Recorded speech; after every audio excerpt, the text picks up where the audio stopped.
Go. Tit. Ladies and gentlemen, boys and girls, children of all ages, have we got a hot show for you tonight? Live from 3 spectacular apartments across the Bay State, courtesy of Chen Paw Productions.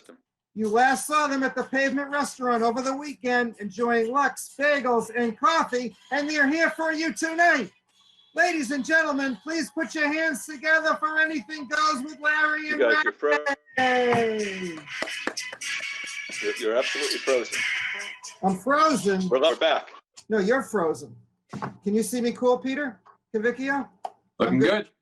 I think you were frozen, my good friend. But here we are. Yeah, we were all frozen. All right, we're good now, are we not? We're better than you want to redo the intro for our audience or no? No, they got it. Did they get it, Peter? Good intro. Nope, you're frozen again. I think you nailed it. Trust me, it's good to go. Season 4, episode 2, September 1. It's really the dawn of a new fall, right? The late summer spectacular, correct, Raymond? I know you're frozen. You poor thing. All right, I guess I'll talk to Peter for a while. Are you back? Yeah, we're totally. Can you guys see me or hear me? I can see you. I can hear you a little. I can see you a little. Right? You're like a pulsating R on my screen. Yeah. You know what we're going to have to do? We're going to have to get Raymond a higher count on his internet speed, correct? I believe I have 1080 over something pixels divided by 16. No, that's your pixels. You need like 1,000 BPMs or something. All right. Right? What are BPMs? We're frozen. I think those are bumps. Those are bumps per minute. That's when Ray is driving me to a show. It's never happened before. Of course, it's going over speed bumps. Right? Am I right or am I right? Okay. So Raymond, so Peter and I are going to do. Can you two each other fine? We're good. Can you two see each other fine? Maybe you could become a caller. We can see each other fine. We're good. Okay. Maybe, it could be Farvman might have been doing a little hanky-panky with your No, you're fine. I can see. I can hear you. I can see you now, Ray. Okay. And I think whatever. Maybe it was a low-flying plane or a giant robin or something. Yeah. That flew over. Maybe you should talk slowly so you're not like, making the cable line nervous. With your staccato, you're really freaking it out, I think. You know what I'm saying? Staccato? Where do you learn a word like that? I am a musician, after all, as is Peter Cavicchio, our guest to come. No. Shortly, in 3 short minutes. The 3 people in our audience are having all kinds of issues watching this right now. Well, that's their problem. So you want to start with... I think it's ours. Let's pick one banter topic and see how far we get. You want to talk about my new comedy recipe? You're choppy. Yeah, you're choppy. I can hear every third word. Well, but Peter, you can hear me perfectly, right? I can hear you just fine. All right, fine. so Raymond, that's, get the cotton out of your ears. What can I tell you? So I mentioned cotton. I want to talk about my COVID test. I wanted to audition. I'm not sure if you're familiar with this because I think you'd be perfect, actually. WGBH has a show called High School Quiz, I think it's called. High School Quiz Show. High School Quiz Show. Yes, and they have, this is their 18th year, and last year, Billy Costa, maybe you've heard of him. He was the host. So my brother happens to work at WGBH, and of course he offered me no assistance whatsoever. But I wanted to audition. I figured I'd let Ray, maybe ride my coattails possibly. No, or the other way around. Kind of you. Nevertheless, I wanted to, I had to send in some type of document to show that I have, the background and experience. So over the weekend, I wrote up this, phony baloney comedy resume. Of course, I have Anything Goes with Larry and Ray, and everything else on the sheet is, questionable whether or not it's real or not. One will never know. So I do describe the show, and when I talk about the show, I say Anything Goes is a lively 27-minute humor-infused show with guests that span all fields. If Larry David and Oliver Hardy did a talk show, this would be that show. So we're trying to decide. Good. Or W.C. Fields. Right. So who should we go for, Raymond? Is he Oliver Hardy? Is he W.C. Fields? Is he Fatty Arbuckle or Joe Exotic from Tiger King? Fatty Arbuckle, that's a funny word. Oh, man. Or Joe Exotic. Yeah. Oh, the Tiger King guy. Ray, I think when I met you, you had just a big, long, flowing beard, right? That's probably Yeah. true. Yeah. One yeah. by Christmas. Yeah. I think After Fatty quarantine. Arbuckle, I kind of like again. Fatty Arbuckle just because it's a funny word, right? Or two words. You just like the name, Fatty Arbuckle, I totally do. you know? Yeah. All right, Raymond, it's 5:35. Time is fleeting. We're going to jump right into the introduction of Peter Cavicchio, if you're okay with that. All right. Yeah. I can barely hear you guys. So, we might Okay. have to do a complete redo here next week. All right. Well, it worked. This will be kind of a solo or a kind of a duo show, and you'll be like a sort of an observer, perhaps. No, Okay. I think I can, like right now, I can hear you. I can see Peter a little bit choppy. Beautiful. And you guys can hear me, right? So Yes, we can. I can and hear I you. still have Seth's icon up. I'll put it that way. Can you guys see Seth's icon, CCTV? It doesn't really matter. The audience can't see it. Okay. I think we just shoot it again when we're done. Pick the best Okay. parts. We can. I wonder if anybody's on at 6 o'clock. All right, but nevertheless, we'll have to figure that out later. Let's All right, everybody let's introduce our fabulous guest. Go ahead, Yes. hit it. Okay, hits it. So today we have a spectacular fall special. We have a fantastic in-studio guest, Peter Cavicchio. Let me tell you a little bit about Peter. There he is on the left, or perhaps you're right, depending upon, your Okay, my screen. screen, he's frozen in time, looking perplexed. So I'm just going to cover the past couple of years of Peter's spectacular life, because Peter really is a triple threat. In 2018, Peter played Jesus, or perhaps it was Jesus, in the Belmont Drama Club's production of Godspell at the Arlington Theater. Am I right or am I right? Belmont. Belmont. Theater. Okay. Okay. Well, I was at that very theater. wow. And I meant to go, but of course, my wife, I think she had me. We were playing mahjong or something that night, so unfortunately, I could not attend. But I digress. In 2019, Peter starred in Agatha Christie's *The Stranger*, based on her book *The Philomel Cottage*. Correct. Are so good? Done your And- research. Beautiful. And in 2020, he's gone viral on TikTok with his amazing impression of Donald O'Connor performing the Good Morning number in Singing in the Rain. Pretty Sure. good. What have happened? I could- bet you could do it, and Yeah, perhaps I you will think at we some can make point that happen. We tonight. can make that true. Let's make that true tonight. Ladies and gentlemen, please put your hands together and welcome this triple threat actor, singer, and dancer, Peter Cavicchio. We should have pumped in some Beautiful. crowd noise like they do at the Major League Right. games. All right. Yeah. So, Raymond, I understand actually. All right, let's jump right into the questions. Let's jump right in. Raymond, why don't Yeah. you tackle the first question, Yeah. or perhaps another question, if you want to kind of ease your way in? You're It's saying kind you want me to climb in? I'm of- climbing climb in. right in. Climb I'm in. right in. All right. So it'll chop you. I don't know if you can hear me, but Peter, how different was Godspell from Jesus Christ Superstar in Oh. general, theme-wise? As far as I can tell, theme-wise, that's a good question. They're both about Jesus. I mean, they're not just about Jesus. They're about Jesus and his apostles and his wonderful teachings and all of that. But as far as I can tell, they are very different musicals. And I've actually done Godspell twice, and I am not super familiar with Jesus Christ Superstar. They both have a handful of great songs. Yeah. But I What- think Jesus go ahead, Christ sorry. Superstar did a little better when they originally came out. But Godspell is close to my heart. Yeah, Yeah, so remember as a kid, what- my parents would have the Jesus Christ Superstar soundtrack playing all the time. Is that in the the house. Age of Aquarius? Is that Jesus Christ Superstar? That's Hair, right? You hear a word, you Oh, break that's it up. Yeah, Hair's pretty good, right? Hair's good. Okay. So You're all what role did you play in Godspell?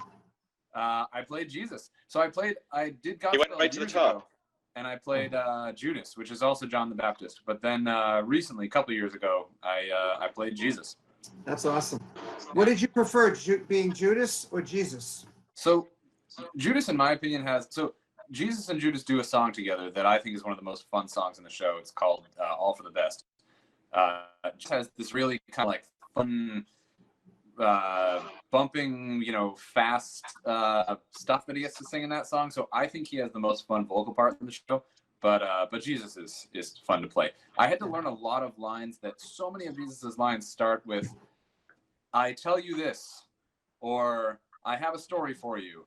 And so you can't just memorize lines like, oh, this is the one that starts with "I tell you this," because like 9 of them start with "I tell you this." Oh, yeah. That's tough. It's like when Larry starts a conversation, he starts it with "Get me this," and I don't know what he's talking about. Bring this to me. Yeah. I see a young lady over there. Bring her to me. That's very similar. Or I might say to Raymond, "Step and fetch it." Right. He confuses me with his lovely dog, He Chen. actually thought, he thought that was his name for a while. Yeah. Hey, Peter, did you ever meet I don't even know who this is. John Michael Tabelak or Tabelak? Who is that? I think probably not. I'm sorry. What's the name again? John Michael. Larry, how do you pronounce his last name? John Michael Tabelak. He actually wrote Godspell. Oh, really? Yes. No, I have not met. He's probably deceased. No. Well, Is he still alive? You know what year it came out?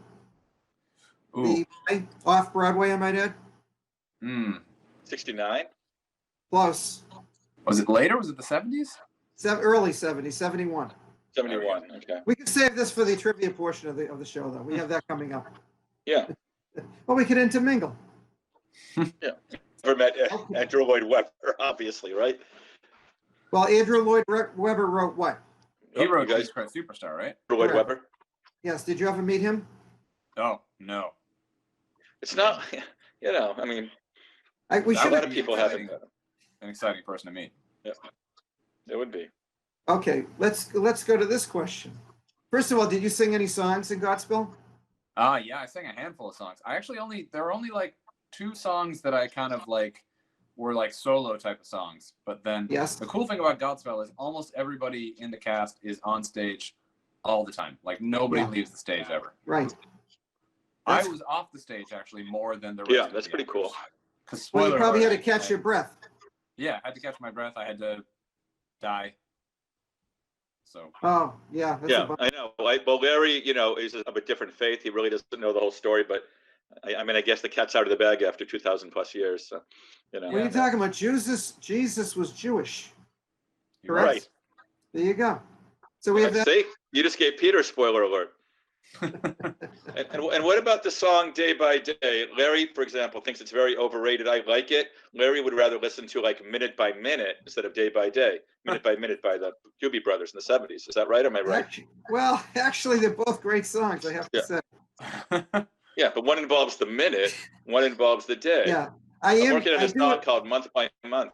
Actually. Well, minute by minute, it meets my ADD situation much better. In your case, it should be 4 seconds by 6 seconds. I know. Pretty good. No, that would be 24. What are the questions you got there? Okay, let's go to the next one. Just call it 24 seconds. Is your strength singing, acting? You guys are frozen again. If you can hear me. I was going to ask Peter regarding his strengths. Is he a stronger actor, dancer, or singer? Well, most definitely. Singing is where I feel the most comfortable.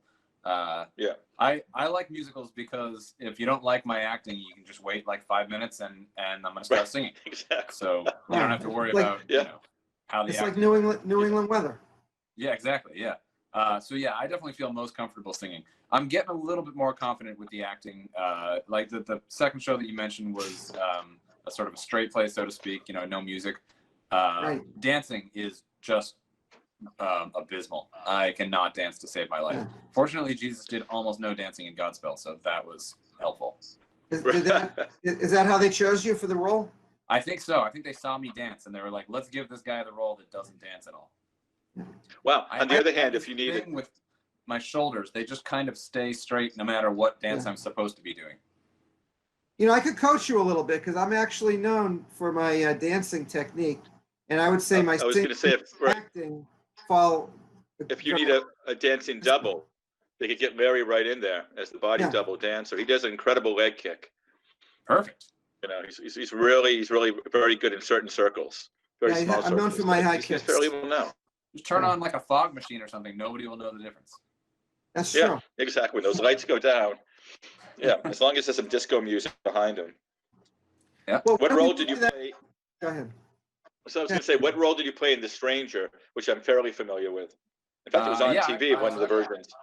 I played a role called Gerald Strange, and he's kind of this guy that she's this like charismatic guy that shows up and sweeps this woman off her feet. And at first, he kind of seems like he's got a little bit of something weird going on with him. But at first, he just seems like he's done just that. He swept this woman off of her feet. And then he's revealed in the second act to be not such a great guy. And this is similar to the Orson Welles famous I movie believe film? so. Yeah, I think that there's some relation in there. It's weird. This Phil Mill Cottage, like you mentioned, Larry, was sort of this original story by Agatha Christie, and then it just went in a million different directions. It was made into a film.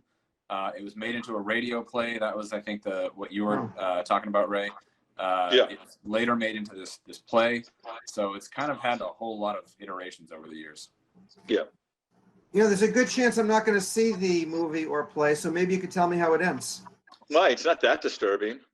Yeah. Larry doesn't like disturbing films or books. So basically this woman realizes, so they get married, they move in together, all that kind of stuff. He's got this desk drawer that he keeps locked all the time. She manages to get access to the desk drawer and discovers that he's been sort of swindling women. So at the beginning of the play, you find out that she's just come into a lot of money via inheritance. So she eventually finds out that his game is sort of sweeping women off of their feet, taking their house and their money, or having them buy houses and putting them in his name, because this was, of course, written at a time when, a woman would never have a house in her name, no matter how much money she's bringing to the equation. And there was a lot of title theft back then, so. So she finds out that's sort of his game. He also has this very strange obsession with criminals, and specifically like murderers and stuff like that. So she later finds out that not only is he sort of a swindler, but he basically lures women and kills them once he marries them and gets their money. So she manages to put it all together, because that way they can't come knocking on the door at a future time. Exactly. Yeah, looking for the money. Larry's always thinking ahead. Yeah. Wow. So she manages to sort of set up this elaborate thing where she thinks of like Scheherazade from the Arabian Nights, and decides she's going to try to save her life by just keeping him talking and making up stories about herself that will be intriguing to him. So she sort of keeps him talking and essentially manages to convince him by the end of the show that he has drunk poison coffee, and he dies. And there's some sort of debate among viewers of the show as to whether she actually poisoned his coffee because she's secretly this Wow. or did she just convince him so successfully that he drank the poisoned coffee that it got into his head and he had a heart attack. She finds out he has a heart condition, so maybe he just gets so freaked out that he has a heart attack and he dies. So wow, he really met his match. Herself. What's that? He really met his match. Oh yeah, absolutely. Speaking of coffee, Larry's saying the coffee he's had at home lately, when he wakes up, his wife has already made him coffee. It's been a little bitter lately, right? Something's off? Well, I've noticed, because I usually make the coffee, and she usually drinks my coffee, but lately she has not drank my coffee. I think she's slowly poisoning me, much like in The Sixth Sense, if you recall that. Yeah. Yes. Yeah. Oh, that was a scary scene. Great film. Yeah. Great film. Speaking of, Larry and I went to a wonderful coffee shop, just as a little segue, over the weekend, called Pavement. Does that sound familiar? There's 2 or 3 of them around. Oh yeah. It was really, really good. And there was plenty of pavement there, actually. But Larry, you enjoyed it, right? Yeah, I did. I thought the Lux was a little salty, and the cream cheese was a little sour, and the bagel tastes like wood. Break Besides it up. that, But otherwise, great. yeah. No, it was very good. I don't want to say we shouldn't really knock places that we enjoy on the air. No, actually, I thought it was fantastic. They toasted it perfectly. Yeah, they do a really good job there. The capers were delicious, and the coffee was just right. And I am a coffee snob, so I did like the coffee. Nut. Yeah. So is there a pavement in Cambridge? There is, but it's closed right now because of the pandemic. But there's one in Brighton that's opened, and one that has tableside on Western Ave in Alston, right between where Larry and I live. And they have a few tables out there. It's right in the heart of Western Ave. And it's really, really nice. People are great. A neighbor of mine told me about it, and really quite good, because Larry's very particular about his lox, his bagels, his coffee. True Yeah. Not to fanatics. mention, not to mention the social distancing, a little bit. Right. Larry was actually in Chelsea when I was in Brighton, in fact. Ah. So, yeah, he's very into the social distance. He takes it to an extreme. I But do. shout out to our friends at Pavement because it was really quite a nice experience. I've been there 2 or 3 times, and they really do a nice job. right. Before we wrap up with the questions for Peter, Larry, any other ones? Well, actually, I would love to give Peter the opportunity to plug something. Do you have any upcoming shows Yeah. or anything you'd like us to maybe try Like the to film you're working on? we could maybe Yeah, coordinate? absolutely. Yeah. Yeah, so not a whole lot of shows right now because not a whole lot of theaters open. Right. Yeah. I was cast in a production of Guys and Dolls that was supposed to go up back in May. Right. That's been put on the back burner, but Right. as of right now, hopefully things go well for next year. They're planning to just basically punt it until next May, so May 2021. Excellent. I'll be doing Wow. that one. Really excited Yeah. about that. Where will that I be? just finished shooting a film called The Polchinski Paradox, like a short film. Oh, wow. Really awesome script. It's got sort of a time travel concept at its base. That one, don't know when it's coming out because it's going into the editing room and all that kind of stuff right now. The guy that wrote it and produced it wants to submit it to some festivals and stuff like that. So Wow. I'm That'd really be excited about tremendous. that. Wow. How about that? But yeah, that was a super fun project to work on. How was it working on it in the pandemic situation? Good question. It was they did a great job with trying to observe social distancing as much as possible. The makeup table, the woman that did makeup was amazing, and she had sanitizer for us. She would wipe down everything before she used it, after she used it, all that kind of stuff. All the crew were wearing masks at all times, which must have been difficult because they're lifting these big heavy pieces of equipment on sometimes 90-degree days. Wow. They're wearing these masks. Yeah. But yeah, it was a really good experience. I felt really safe. So it was That's awesome. fantastic. Where was the production done? We filmed most of it in and around like the Lexington area. We shot one scene, I think, in Arlington. So that whole sort of general neighborhood. We were in on a farm for one scene. We were in a cemetery in Rhode Island for one scene. Like I said, a parking lot. That sounds awesome. Arlington. Yeah. And you shot late into the night, didn't you? One night, yeah, we started around 9 p.m. and went until about 3 o'clock in the morning. So that was an interesting one. Wow. That's wild. Yeah. So and I love. Go ahead, Larry. I'm sorry. The reason we really brought you here today is we want to know how you can get Ray and I a few walk-on cameos. Oh, absolutely. I will. I'll talk to the That would be folks great. Next time I'm actually working on a film project, I'll talk to folks and see if we can get some cameos. It'll be equivalent to. Do you remember? It's a mad world. Does that ring a bell? And the Three Stooges had a 4-second cameo as firefighters. That's like, or Laurel and Hardy. That's like Larry and I would be sort of. All right, I'll take it. And if you can pull it off, we're going to buy you a free bagel at Pavement Coffee. Excellent. Right. All right, we'll get your coffee too, not just a bagel. Even the coffee. Like compensation enough. And I got to tell you, I love the. I'm just looking at our time here. We have about 3.5 minutes left, but I love the time travel theme. Larry and I are big fans of time travel. In fact, every time his wife yells at him, he shoots himself back in time like 6 years. What did you end up last time that happened? No, I think I think we realized I have to go further back.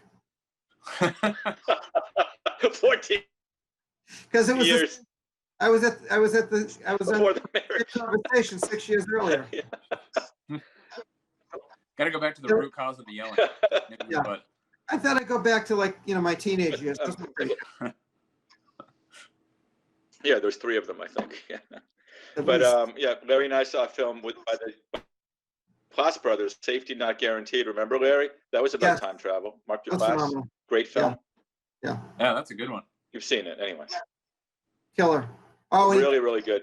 Interesting stuff, in that movie. Yeah, I love time travel stuff. Yeah. Cool. Great. So let's throw a couple more questions out there. Maybe a little trivia in the last 2 minutes. Let's get into a couple of trivia questions. Yeah, Peter likes trivia like we do. Big Lebowski trivia. Absolutely. Well, let's do some Big Lebowski trivia. Let's jump right into the Big Lebowski because it's my all-time favorite movie. Okay, here we go. Who were the Coen brothers hoping to get for the title role of the Big Lebowski, which ultimately went to David Huddleston? Ooh. And Wow, you know, a I'm not huge sure I know actor, that one. a huge actor, but a little probably toward the latter, certainly the latter part of his career, because he was really big. Would you say in the '60s, Ray? We lost Ray. Oh.